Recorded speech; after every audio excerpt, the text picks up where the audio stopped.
Bir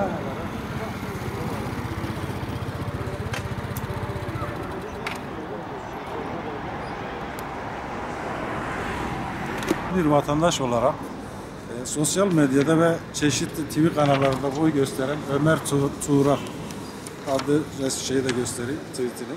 Şu bir arkadaşımız sürekli halkı din, dil, ırk üzerinden kin ve nefrete teşvik etmektedir.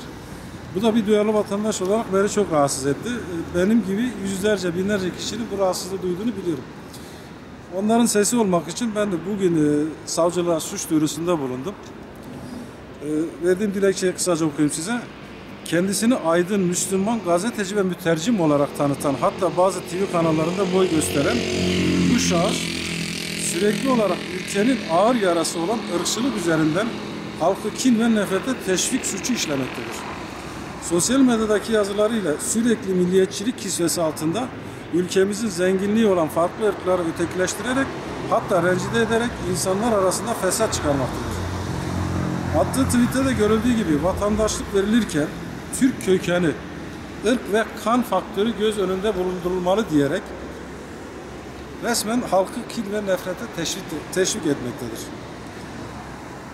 Bu kadar. Ömer Turan. İsteyen herkes bunu takip edebilir. Twitter'da, sosyal medyada şu hesabı var bu arkadaşımızın. Bu ve bunun benzeri birçok tweet'e imza atan bir şahıs.